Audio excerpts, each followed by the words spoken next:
welcome to another episode of Patio Lanterns, the podcast. Yes, we are on YouTube again this time. We switched off Twitch. They don't let us on Twitch anymore. But you'll notice we have a third person here, a third co-host. We are joined by Cowboy underscore K2, otherwise known as Kurt. Also spelled the same way as my name with a K. Kurt, how are you doing? I'm doing fantastic. How are you, gentlemen? We're good. That's great. We're pumped. We've been we targeted you a while ago when we decided to lock you in. We were a little bit nervous, but we approached you, and I know you were busy the last few weeks, but we're happy to get you on. So if anyone doesn't know Kurt, he's got a bit of an online presence these days on Instagram, and that's kind of how he fell into our feeds. Specializing in kind of giving out relationship advice and that sort of thing. Movie reviews now, actually, I see, Kurt. So you're big on the movies, which I like. I'm a big movie guy, but nice. Kurt, I mean, why don't you just say a few words about yourself? You know, what you're doing on Instagram, what you're all about. You've got a cowboy hat on. We like that.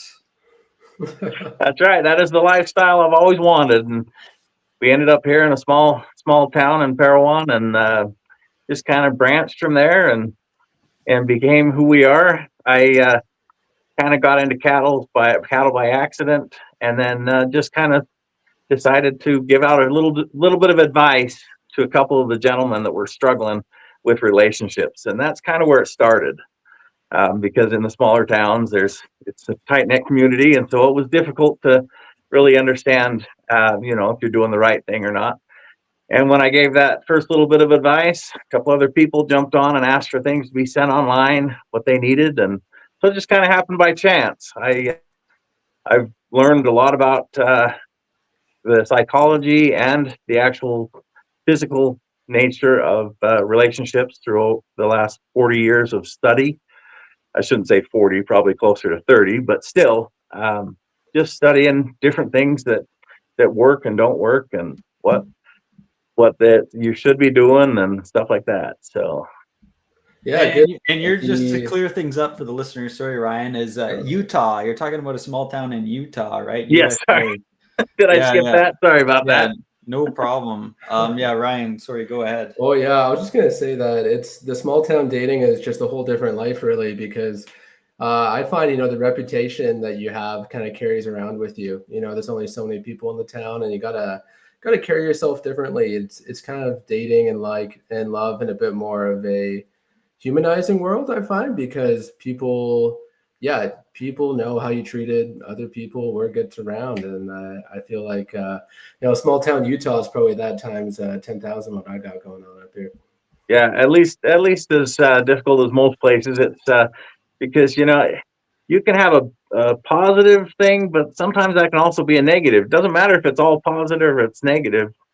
It can mess with your relationships, because if you're too nice, they don't want to date you, and if you're too much of a jerk, they don't want to date you either. So, it's rough when it's in the small towns. Now, I didn't grow up here, but learning the stuff from the individuals and helping them with what I had learned up to that point, you really understand how tight the community is. Like, you can find out stuff from across the city before they even get home.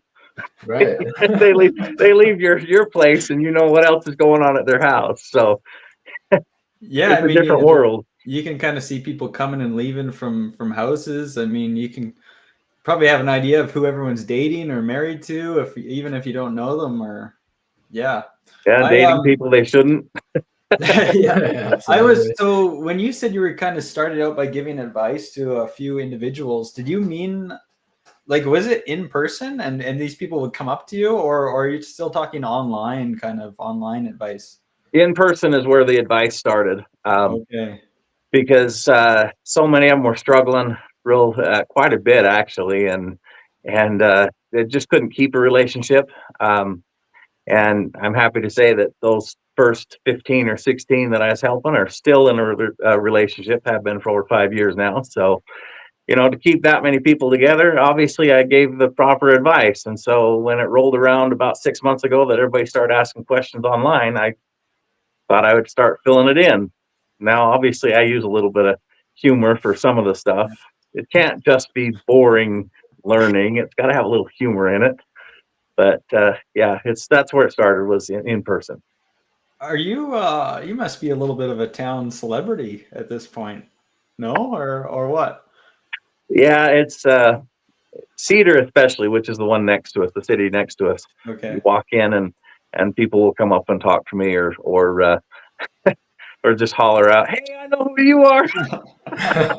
Not so much in our city, but they know me very well. So it's a Right. little bit more personal discussions and stuff. And it does help to kind of break the ice if they do need something on my side, because it's hard to ask for help in your relationship unless you know the person is safe to talk about, or whatever. The guys will talk about it all the time, but it's not always a good thing either. So Yeah. For sure. So what do you think, what are young guys struggling with the most these days in the dating world that you see? the worst thing is kind of society has made us be too nice. Now, that's a good thing. You need to be nice, but you also need to be a little bit of a leader.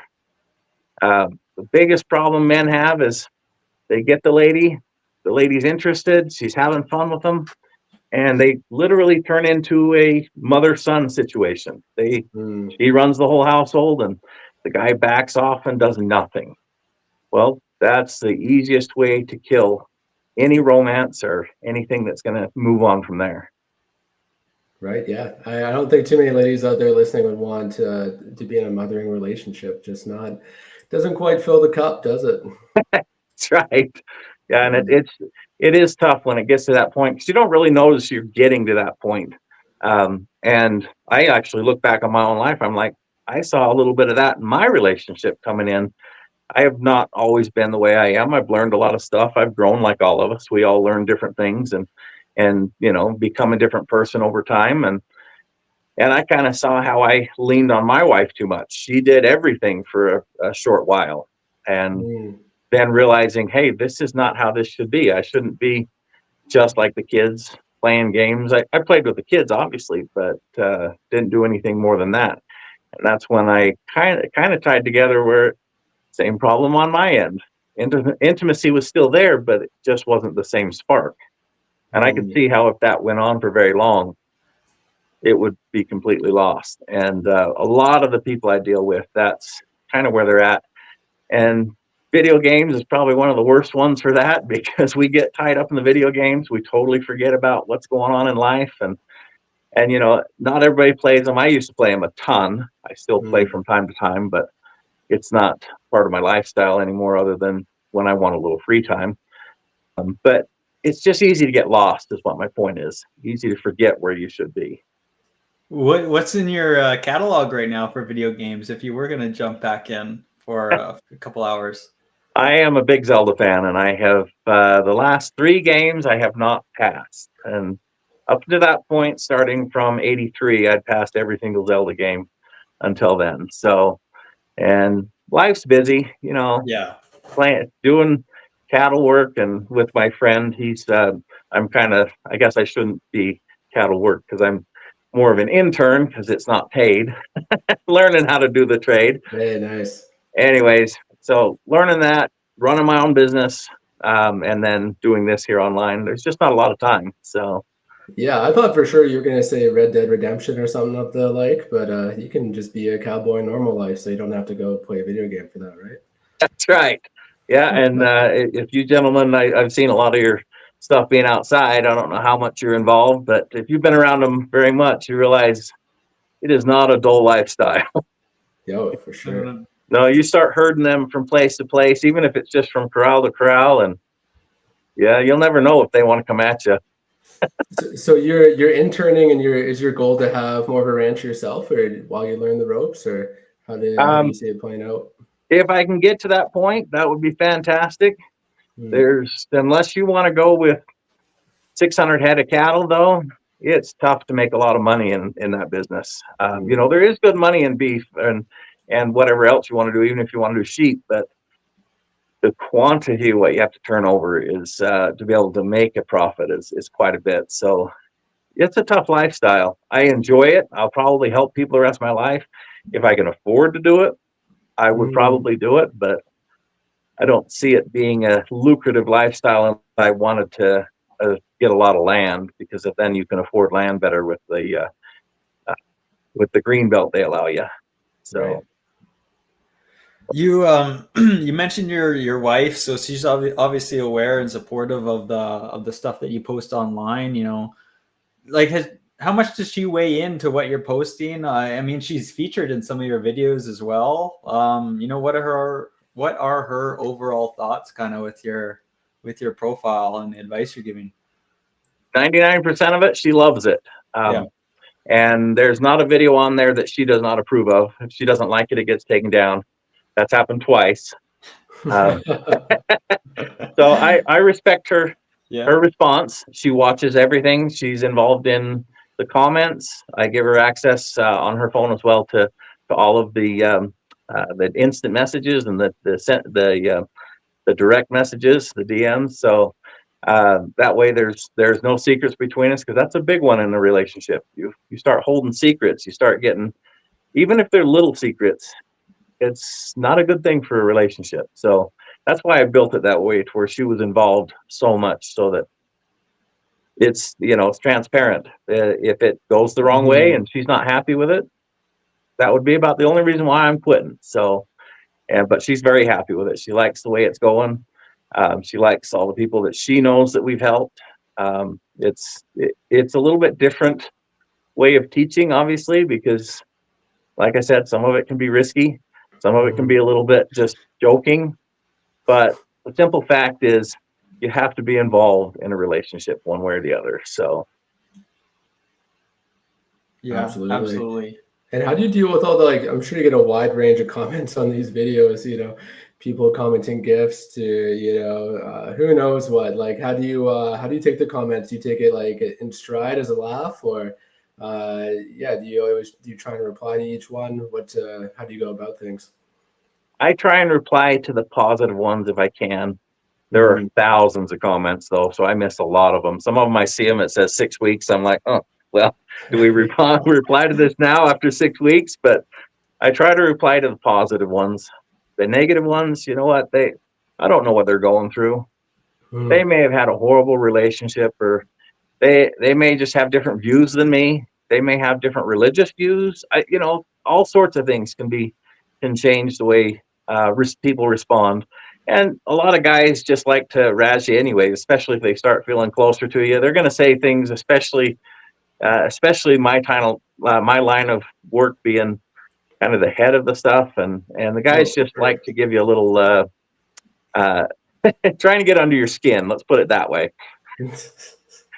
So I take it in strides and just try. If they are very offensive, I do block them or put them on restrict. But if they're not causing a problem and they're just leaving little tiny comments, I'll leave them there. They can just be what they want to be. So I was just looking at your profile. I'm not on TikTok. How is your TikTok presence and profile? Is it similar, or do you have all of a sudden have millions of followers or likes on there, or how is that going? That one's not doing so well, because we just started really posting on that less than a month ago. Okay. So it hasn't been growing very much. In fact, I haven't even looked at that one. My manager's kind of in charge of that one, because she knows more about it. And it's just each platform's slightly different. And really what most of it is, though, is it's just overwhelming amount of stuff I have to do too. So I can't answer everything. If it's things she feels needs to be answered, then she will text or call me, and then she'll answer it. But TikTok is just starting up, so not much there. The Instagram's doing pretty good. I've got stuff on YouTube, but not very much.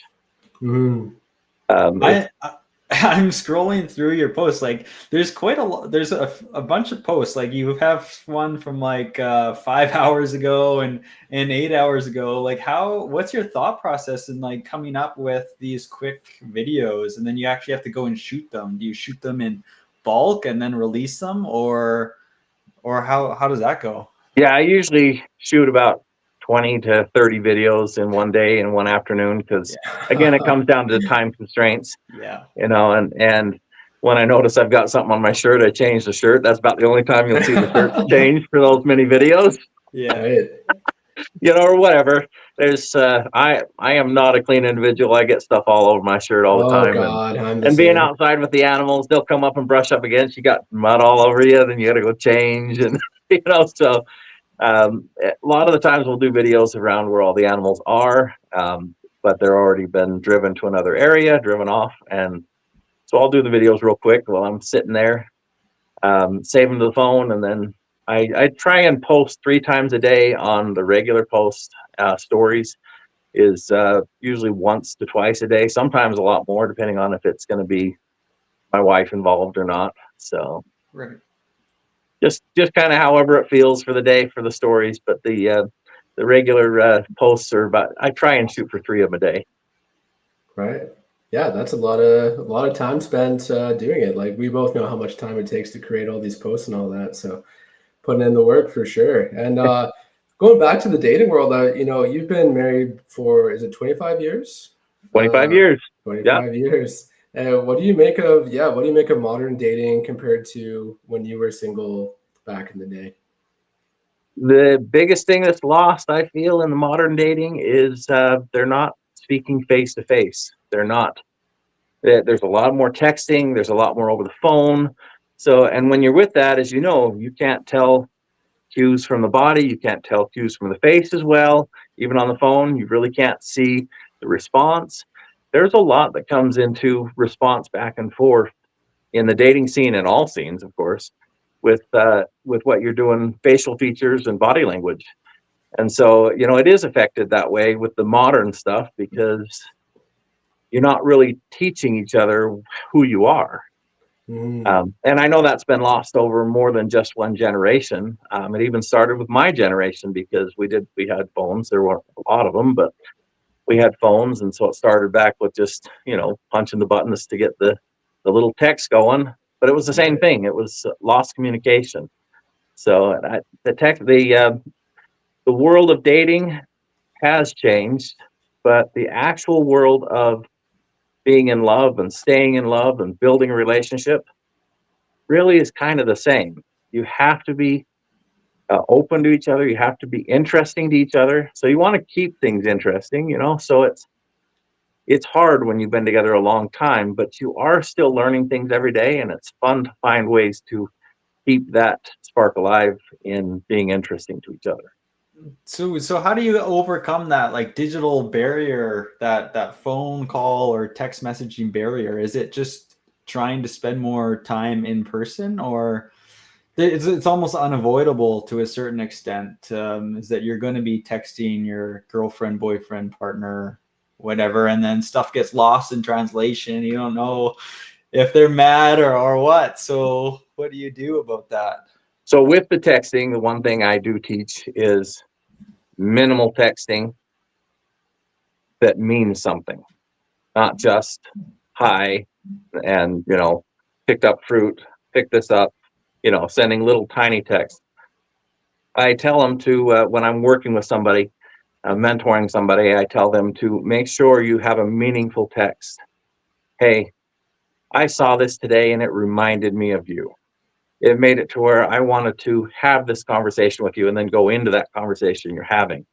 Even if it is a piece of fruit, it doesn't matter what it is, whatever brings up the memory, give more than just 1 or 2 little, or emojis or, I get them. Emojis can be fun, but so many people lose, like you said, their translation because they're not explaining themselves. They're not putting their heart into their conversation. And if you truly try and give something of yourself to the text, you can feel the emotion over the text sometimes. I'm sure you guys have all noticed that. Like you mentioned, you can tell, are they mad?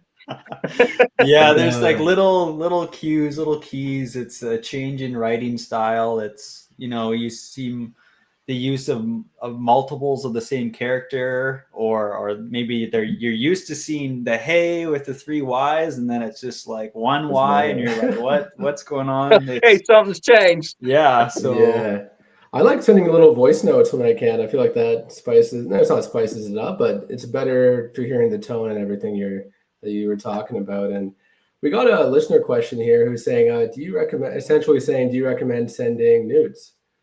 Like nudes and text messages?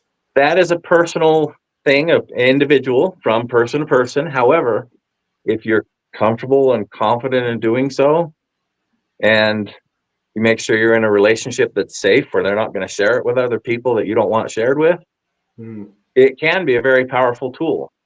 What I kind of say is make it more mysterious. Almost show them what they want to see. You know their tops off.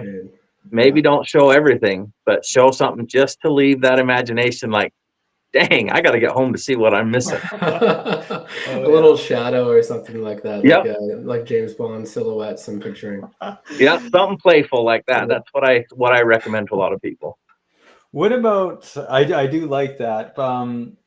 Okay, what about dating apps specifically? Now we're going deeper into the kind of the digital age of things, and dating apps they're everywhere for single men and women now, and it seems like you can't avoid them almost if you want to get into dating. And I'm guessing you haven't had the chance to use any, but you must be aware of them. You know, what are your thoughts? Do you have any advice? Because a lot of people are just getting burnt out from using dating apps because it's kind of overwhelming, and people, it's overwhelming and underwhelming at the same time. Like, it's overwhelming because it's like, look at all the options I have, and then people just ghost, they don't reply, they get ignored, kills the self-esteem. It's really tough out there. So I wanted to know what you thought. It is, and the dating apps, obviously you have to sell yourself. Yeah. And the problem with selling yourself is so many people try and be who they are not. So many people put lies online, or they show the wrong picture, and or put their own picture, but they change it with AI so it changes what they look like. Yeah. You know, so the apps they can be a great tool. I know several people who started with going with one of the apps, but it's so hard to find the genuine person is what the biggest problem is. And obviously there's many different apps out there, but just because it says it's part of this safety, whatever safety coalition, or that's not the right word, but you know what I'm saying? It may be a religious side, or it doesn't really matter what it is. It doesn't mean they're going to hold your same values. And when you meet somebody face to face, you can feel that energy. Yeah. When you're on the app, you can't really feel that energy. You can't really build on that before you get any further. So yes, the apps are great, but you still have to meet face to face before you even know it's going to be a good thing or not. So that's where it comes in. I kind of feel like, you need that face to face meeting. And the problem is when you're on those apps, it's so easy just to pass over these people without giving them a chance. But then at the same time, you can't realistically meet everyone face to face, nor do you want to do that. So it's difficult. Something that just came to mind, so I want to jump in here, but do you believe in either love at first sight or true love, like a one true love? I believe in one true love, and not to be, I feel like that's what I've found is my one true love that I'm with. Love at first sight, that was actually for us as well, for me. He thought I was a dork, by the way, because back in high school, I bought the cheapest boots I could buy. I cut my pants so they'd fit over my boots. I looked like a real nerd in high school, and so when we met in high school, we were just friends because I was not the scale she needed to pay attention to, and we graduated and met up again accidentally, and that's how we she's like, oh, things have changed. So then I got noticed. Well, of course, that was her first sight, real sight of seeing me. So love at first sight, I get that one. The problem is our sight can tell us so many things that are incorrect. So you fall in love with somebody because of their hair color. Well, that's going to change. You fall in love with somebody because of their body shape. That's going to change. That if it's sight that you're looking at for love at first sight, unless it's pheromones that are doing it for you, you really have to build on that relationship. So, so again, I kind of answered that two different ways because I was in love with my wife from the moment I met her, but she was taken at that point anyway, so it didn't really matter. So It all works out. yeah, it does. And and maybe I wasn't supposed to be with her then. Maybe things would not have worked out. Maybe there would have been problems. Mhm. I do believe that things work out for a reason. So we had about 2.5 years that we were separated because I went my way, she went her way, and then we met up again and just became friends again. And yeah, I think love at first sight is definitely a thing for a lot of people, but you still have to build uh, that bond, that you have to understand each other a lot more. Right. Yeah, I kind of think of the love at first sight as the almost equivalent to like an infatuation, like you're infatuated with that person, but hopefully it grows to like a deeper love from there. Right. Yeah. And infatuation is fantastic because you have those butterflies, you have that, that first major spark. You're wanting to see them every second. But Mhm. that does fade. You have to find ways of having another love with them, rather it's their mental side, their passion, you fall in love with all parts of them, not just their physical appearance. And so things change as you Yeah. get older as well, and as to what attracts you too. Sometimes physical changes, but really you get to know who they are, and that's, in my experience, what really makes you attracted to them 100% is who they are, not really what you see. Oh, amen, man. And yeah, question for you: do you ever give relationship advice for the ladies, or do you mostly stick in your lane, stick with the guys? Well, the only reason why I do a lot of help for the guys is 90% of the men out there are clueless. Most of the ladies have it figured out. Now, guys are clueless because they think that the woman is mysterious. They can't figure her out. Well, they can't figure her out because they don't understand the emotional side. Well, ladies are emotional, and the biggest tip I'd give to the ladies, guys are more physical and visual. Most men are looking for the lady to notice them and want to touch them, even if it's just their arm, hold them, and getting into the serious, like if a lady, if you're close with her, you want her to initiate, most men would be totally happy if she just walked up flat up and said, let's go to the bedroom. That doesn't really work with the ladies. So Mhm. yes, guys are easier, but there are easier for us because we understand the guy's thought process. But so the biggest tip I would probably say for the ladies is make sure that if he is comforting you, you know what he needs back for his comfort. Now, not every guy's going to be what I said, but if his comfort is something fun, like he likes it when you flash him, or likes it when you do something, kind of corny, whatever it is, it doesn't matter. Make sure you're reciprocating with that so that he knows that you're giving him his type of love. Mhm. I like it. Before we let you go, there are a few more questions I want to get to. Okay. So I see that movie collection behind you. I believe that's a movie collection. It's quite massive. I thought everyone was digital these days on their streaming services, but I guess not. Well, like, what is your favorite movie you've seen this year? As in brand new movie or as in older movies? One of both. Let's do both. One There you each. go. Yeah. Well, here's my problem with the new movies. They're so into the digital visual effects, Yeah. and the storyline gets lost in so many of the new movies. If I had to go with a new movie that really, the only because it came from part of the history of the movies I did like Prey. I thought they did a great job with Prey. If you don't know what that is, the It's the original Predator. Predator movie from the 80s, it's kind of the prequel to that. Yeah. Well, everybody has different movies they enjoy. I either like action movies like that or romance. And lately, for the romance, I'd probably say Age of Adeline or 13 Going on 30. There's several of them like that. If you're going with funny movies, there's always the classics like Spaceballs, stuff like that.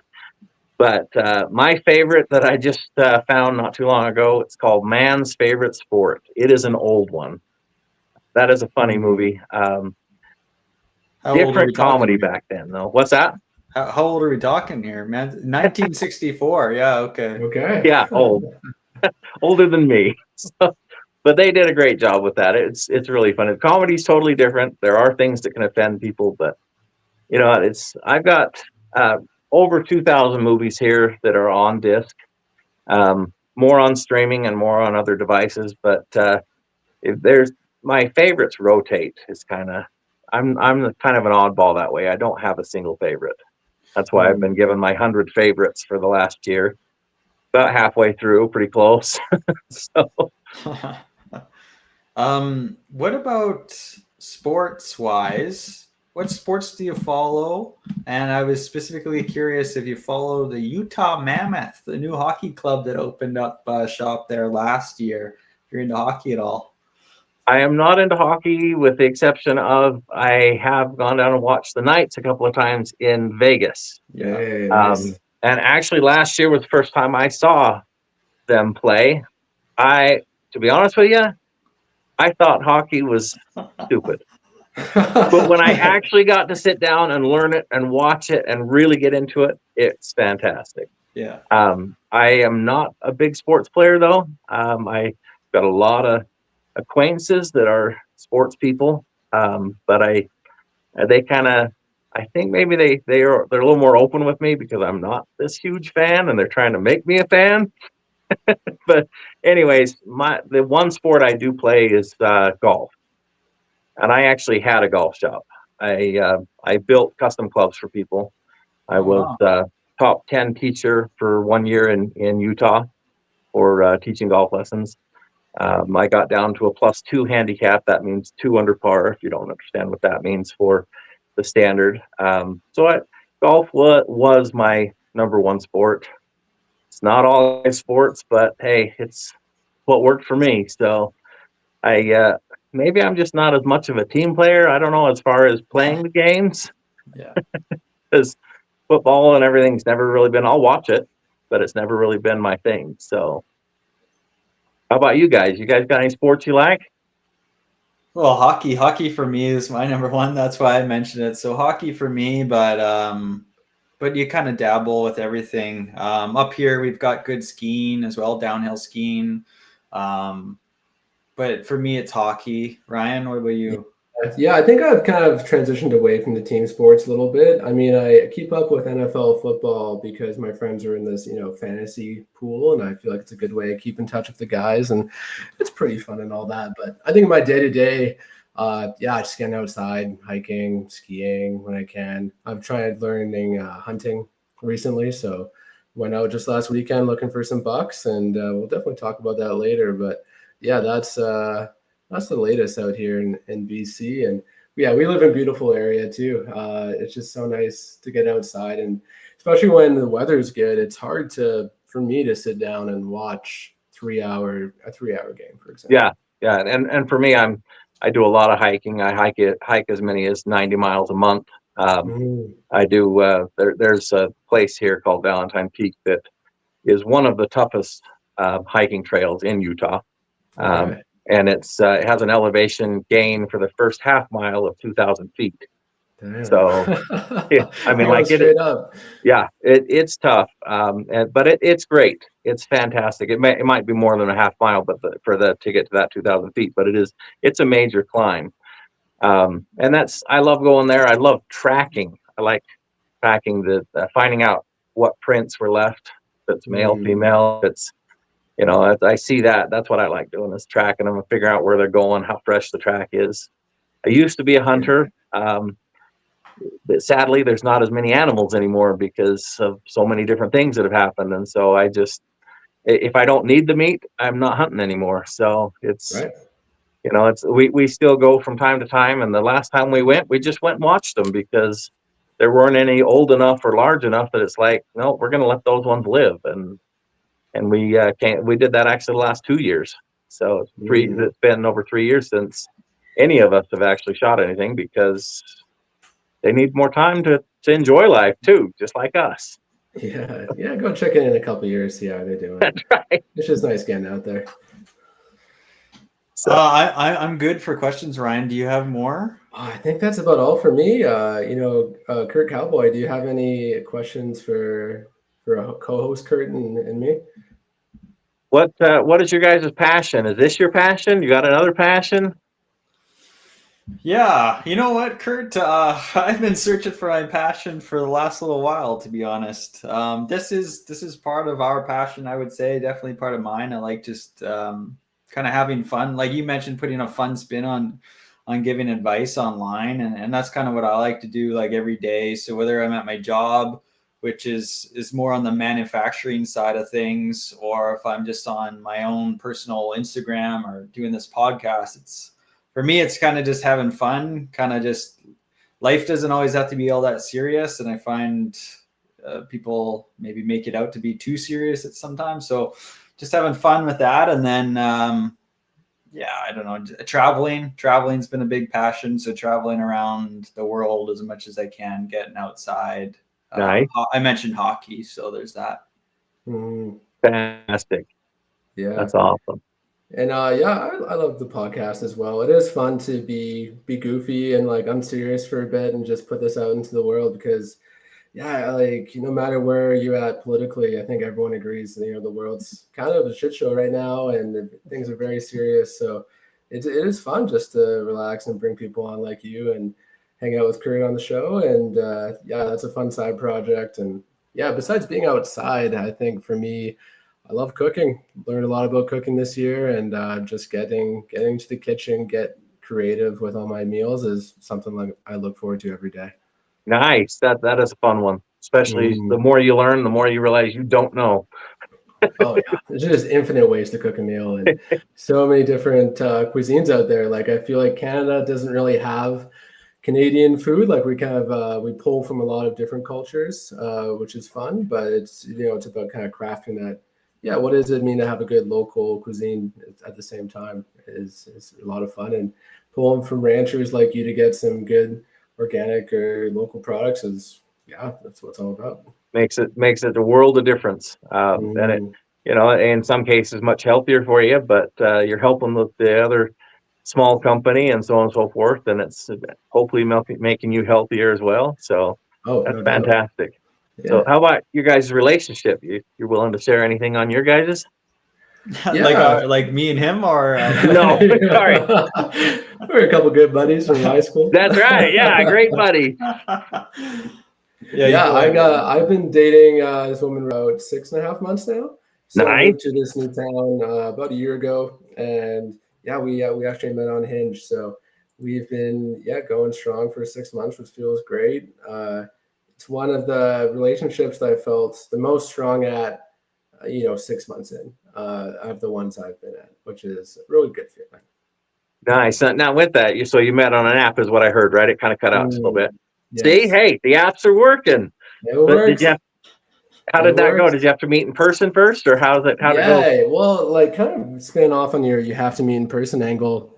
Everyone's got their different timelines of like when it's appropriate to meet in person. Right. And that's one of the hardest things is kind of gauging, all right, does this person need to suss me out to feel safe by talking longer, or do they just are they not a texter and want to meet earlier? We all got our different timelines, and I think we both aligned. Like I think we sent a few messages, a couple little quips over a few days, and that was enough to, we can meet in person, and we got a margarita for our first date, which was nice. Great. Yeah, that's awesome.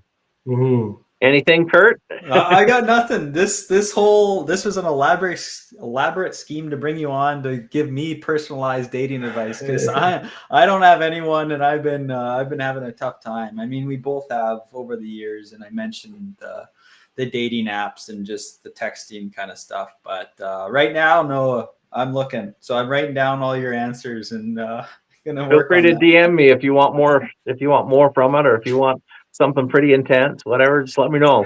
We'll get you some answers there for you. Yeah, that's awesome. Oh man, I mean, thanks so much again for coming on. Thanks for having me. Yeah, you've been awesome. So your Instagram handle is cowboy_Kurt K2. You're also on TikTok now for a month. You're doing cameos. I've seen that. You do movie reviews on Instagram aside the dating advice. So you guys, listeners, can all check out Kurt there. But thanks again for coming on. Thank you. You guys have a fantastic day. All right, you too, Kurt. Yeah, Thanks you so too, much. Kurt. Thank you. Yeah. Take it easy. You too. All right. Okay. Kurt, co-host Kurt will be That staying was on Kurt. here. He's having trouble logging Oh, off. I don't see where you log off. Yeah, there there's should be a red, leave. A leave. Oh, right here at the bottom. exit button. Yeah, there you Yeah. are. Thank you. Yeah.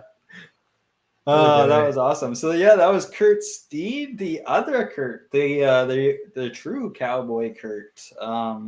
He was great. What do you think? Yeah, I can kind of see that being you in 20 years once you grow a goatee and get some cattle on your hands. I got to rekindle high school acquaintance relationship or something. Right. I got to go track down all my high school crushes, and then maybe they'll think I've upgraded myself. And yeah, right. A couple of he's got like he was really good. I thought he was quite good at articulating his thoughts, and yeah, he was good, and like almost like he's been doing this for years. And I guess I don't know if did he mention specifically when he first did it to those people in town. He gave out advice, but yeah, a couple of ranch hands.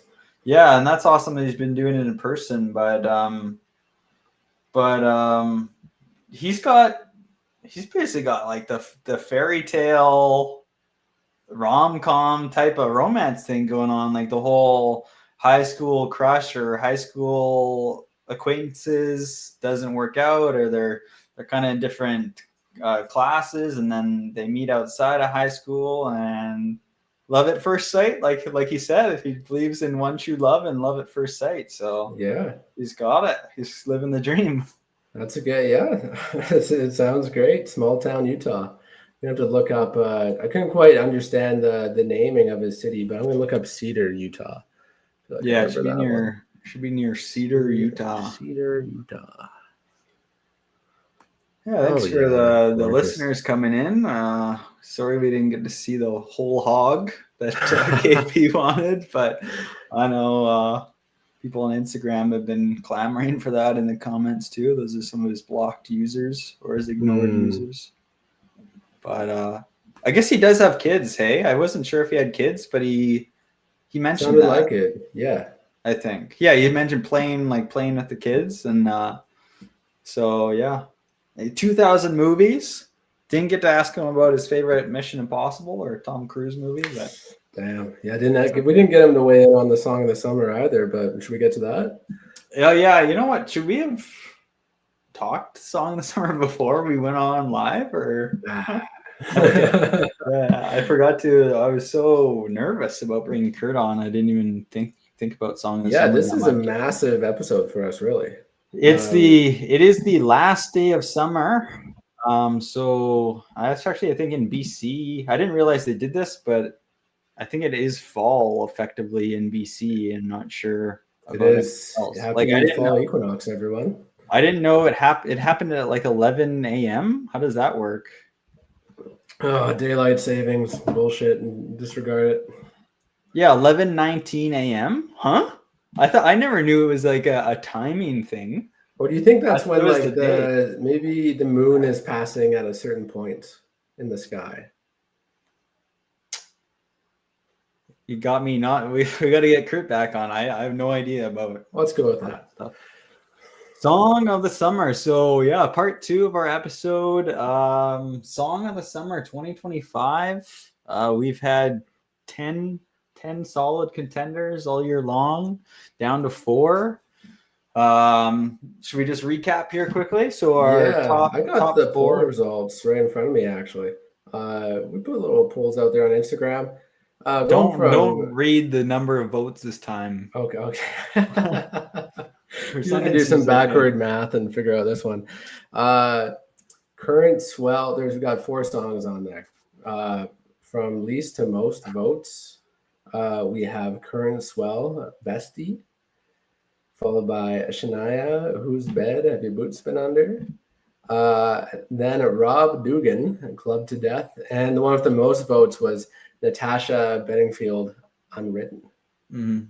That's basically my order too. So the listeners and I are one. That is my exact order. Well, I think we're ready to lock it in. Oh, are we? Yeah. I think that I'll give it the thumbs up for Natasha Bedingfield as my numero uno for. You kind of just go with the flow. Eh? Yeah, I'm a chill. Yeah, I'm so chill, dude. Like, so I don't have an elaborate. So busy prepping for this interview with Kurt. I don't have like an elaborate sound effects. Maybe in the podcast format we'll have something cool. But yeah, we can just say it, Ryan, that our song of the summer for 2025, Natasha Bedingfield, Unwritten. Oh, wrong.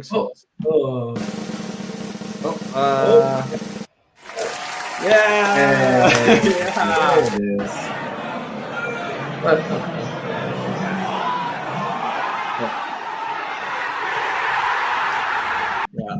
Yeah. Beautifully well done. Yeah, I feel like Unwritten captures baby. It captures the summer. You know, you're going to Halifax, you're unemployed for the whole summer. The rest is still unwritten. You know, when are you going to find your little small town meant to be? Absolutely. That's what I mean. It was locked in since I first brought it up on the pod. So I think it was sometime on that road trip, maybe down to Whistler, where it just all clicked. Why hasn't this been nominated? Why hasn't it even been nominated in the past years? And I was totally jiving, windows down. Yeah, I was like, I want to feel the rain fall on my skin. And yeah, the rest is still unwritten. Like at that time I was unemployed and just doing my own thing.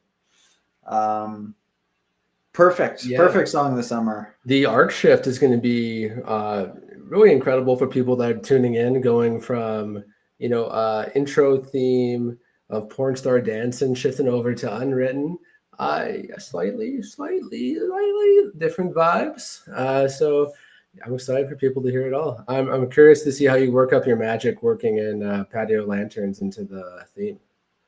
I think that one will be easy. I mean, I haven't played with it yet. I am behind on this sort of thing, but I think that one's pretty easy. But the diversity, that's what the listeners love. They love the diverse talks, opinions, everything, music choices that we bring to the pod. Long overdue for a strong female lead in Natasha to be our song of the summer winner. I mean, we had ABBA, and other than that, it's just men, right? Yeah, just dudes. There's a bunch yeah. of so congrats to Natasha, but that's a banger. That could have been song of the summer years ago, but perfect one. Super happy that's our song of the summer winner, and I'm sure our listeners will be pumped to tune in and hear that right at the start of every episode for the next year. I mean, it's gonna be interesting. Like, do people? I don't think people realize that this might be the first time that the listener vote and our votes have a line. You know, people change, people grow. Kurt Steed talked about men falling into that kind of getting babied, that mama baby kind of relationship where you kind of start letting your wife or girlfriend do everything, and people grow. It's time to wake up, and we are taking the listener feedback to heart here. It's not just patio lantern, it's lanterns, plural, meaning all of you guys that are listening, and girls, of course, that are listening. So we're happy to have you. Yeah. Any thoughts on the other three non-winners this year? Bestie never stood a chance. Sorry, Randy. Never stood a chance. I mean, for me, like I said, it was always unwritten, but I could have gotten kind of into it with Rob Dugan, Club to Death. That would have been my. I mean, yeah, that was second, right? So the intro would have been hard with that one, the podcast intro and kind of transitioning into the theme song. But yeah, that's a good one too. And then Shania. Yeah, she'll be back. Yeah, she'll be back. Don't you worry. Do we want to keep going, or do we want to save stuff for? Gosh, I mean, it's hard to beat Song of the Summer and a guest like Kurt Steed. So I'm fine to cap it there. I got a lot to go over, but it's nothing that can't wait for next episode. Yeah, I definitely have stuff, but I think we can just leave it there. It's been about 50 minutes. Man, that was good. That was a good interview, and we didn't lose the audio. I mean, actually, I guess there's still a chance we could lose it when we move it to the podcast, but probably not. So go us. That's great. Maybe we should get Kurt on as a recurring co-host. Yeah, let's get the panel. Let's get the panel. Kurt Steed, Paul Flart, yeah, Paul Flart and Kurt. I bet Paul Flart would give some good relationship advice. I haven't seen what's he up to. I don't know. Paul Flart. We reached out last year, and I think he was busy, but I haven't seen a whole lot of farting content coming out of Paul lately. So maybe he's changed, but we'll check in. We'll check on Patio Lanterns. We next episode we're going to have the Rizbot on.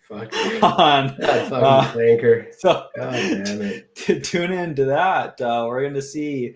We're pretty sure he'll come on. He's out in Austin, Texas, but we're trying to get the Rizbot on. So stay tuned. So super happy to get Kurt on here. I know I'm gonna be getting to work here on my own relationship stuff and seeing if I can work some magic based on Kurt's advice. So that's great. Cool. Well, let's end it here, and we'll talk to you guys later. Thanks for tuning in. Thanks for the questions. Sorry about the no hog, and happy Song of the Summer. Natasha Bedingfield Unwritten. Talk to you next time.